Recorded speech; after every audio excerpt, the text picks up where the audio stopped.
That, Wolf, we've seen a pattern now for 2 decades of terrorist attacks orchestrated by the Iranians and the Quds Force in particular. They've orchestrated attacks in other capitals. They are obviously their exports of the most lethal IEDs into Iraq killed young Americans. They are supporting terrorist organizations like Hamas and Hezbollah.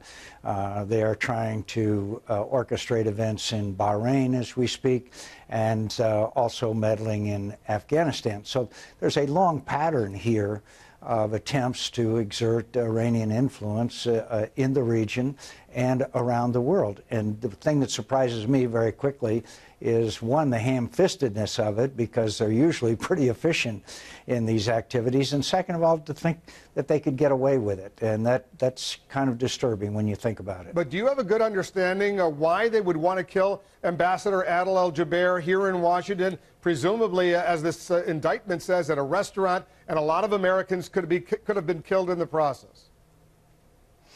Well, there's the competition and tensions in the region between the two countries, Saudi Arabia and Iran, has been there for a long period of time. I mean, good evidence of that is Bahrain today, but there is across the board competition and tensions between the two countries, and the Iranians view Saudis, and particularly their money, as a great impediment to their ability to exert their influence in the region. And they want that, and they're willing to obviously do whatever they can to achieve it. And by the way, what about when they get nuclear weapons, Wolf? They probably wouldn't launch one at the United States, but don't you think there's a great risk that they might provide a nuclear weapon to one of these terrorist organizations that they support?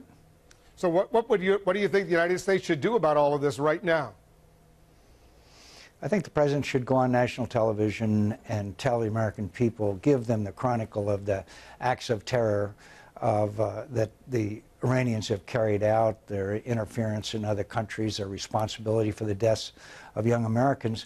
And then I would do probably what the president is doing. I'd call General Petraeus, our new director of the CIA, over to the White House and others and say, what kind of covert activities can we engage in here? What can we do? And frankly, I don't know what they are, but I certainly would be exploring those options, and of course going to the UN for the sanctions against their central bank, so that anybody who does business with the Iranian central bank cannot do any business with us.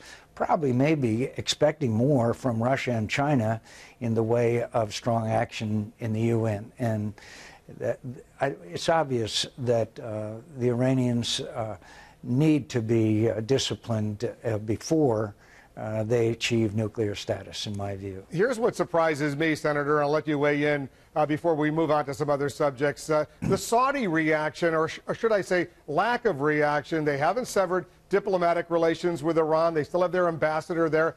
They haven't, as far as I can tell, other than issuing a statement, done anything in terms of the commercial relationship, the economic relationship. They haven't done anything, assuming they believe this U.S. allegation that the Iranians wanted to kill their ambassador here in Washington. Does this surprise you at all?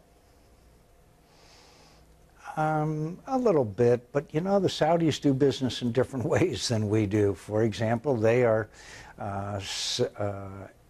financing a lot of activities in the region which are directly counter to the Iranian ambitions, and they have engaged in other operations which would cause discomfort or difficulties for the Iranians in the region. So, you know, it's a very kind of a Byzantine situation over there, but I am sure that they are contemplating some kinds of actions.